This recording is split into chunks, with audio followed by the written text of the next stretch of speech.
तो भाई शुभांकर मिश्रा का एक्सप्लेनर वीडियो आ गया है, जिसमें इन्होंने पूरे 20 मिनट, जी हाँ 4 या 5 नहीं, पूरे के पूरे 20 मिनट तक जनता को ये भरोसा दिलाने की कोशिश की है कि मैं बिका नहीं हूँ, अभी भी निष्पक्ष हूँ और वो जो शाही भोज था उसका मेरे इस फैसले से कोई लेना देना नहीं है। अब शुभांकर की इस बात पर जनता ने कितना भरोसा किया है, इसका नमूना भी देख लीजिए। ये शुभांकर की आज के वीडियो के नीचे दिए गए लोगों के कॉमेंट्स है। आपको कुछ कमेंट्स में पढ़ के भी सुना देती हूँ ताकि आपको अंदाजा लग जाए कि जनता के दिमाग में क्या है। राहुल यादव ने कमेंट किया है कि अब तक खुद खबर पढ़ते थे, अब आप वही पढ़ेंगे जो आपको पढ़ाया जाएगा। टीवी के पीछे और बाहर बहुत बड़ा अंतर है सर।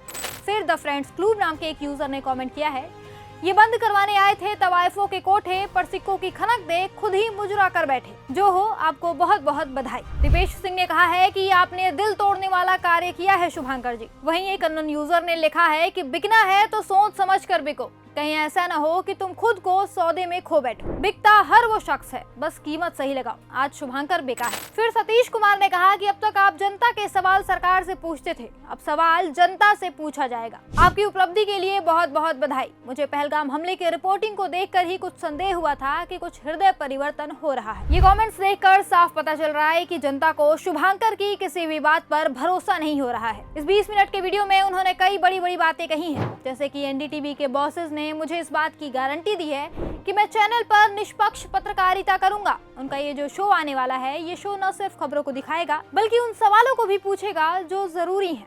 इस दौरान इन्होंने ये भी बार बार कहा कि पैसा कमाने के लिए मैंने एनडीटीवी ज्वाइन नहीं किया है, बल्कि पत्रकारिता करने के लिए किया है। मैंने डिजिटल को टीवी से जोड़ने के इरादे से किया है। अब इस शो पर बिना पक्ष बिना विपक्ष देखे सवाल किया जाएगा।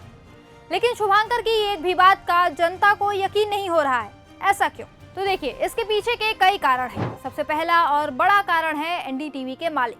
आपको पता होगा कि एनडीटीवी को कुछ साल पहले अडानी ने खरीद लिया था, वो भी धोखे से। पहले ये चैनल प्रणव राय का हुआ करता था। उस जमाने में एनडीटीवी अपनी निष्पक्ष पत्रकारिता के लिए जाना जाता था। चैनल पर रवीश कुमार के तीखे सवाल चलते थे, लेकिन मोदी सरकार उससे परेशान रहने लगी, जिसके बाद मोदी जी के परम मित्र अडानी ने धोखे से प्रणव राय के चैनल एनडीटीवी पर कब्जा कर लिया, उसे खरीद लिया। इसके बाद रवीश कुमार को चैनल से इस्तीफा देना पड़ गया ताकि उनकी पत्रकारिता पर कोई आंच ना आए। और अब उसी एनडीटीवी पर जाने के लिए शुभांकर इतने खुश हो रहे हैं। ऐसे में जनता के दिमाग में शक होना तो बनता है। ऊपर से शुभांकर ने ये बता दिया है कि एनडीटीवी में उनका बॉस राहुल कंवल है, वही राहुल कंवल जो खुलेआम बीजेपी का एजेंडा चलाता है, भक्त एंकर्स में टॉप लिस्ट में आता है। अब उस आदमी से कैसे उम्मीद की जा सकती है कि वो शुभांकर को सच्ची पत्रकारिता करने देगा? जान लीजिए कि अडानी ने सिर्फ शुभांकर को नहीं खरीदा है, शुभांकर के साथ मीनाक्षी कंडवाल भी एनडीटीवी में जा रही हैं। ये भी अब मोदी भक्ति करेंगी।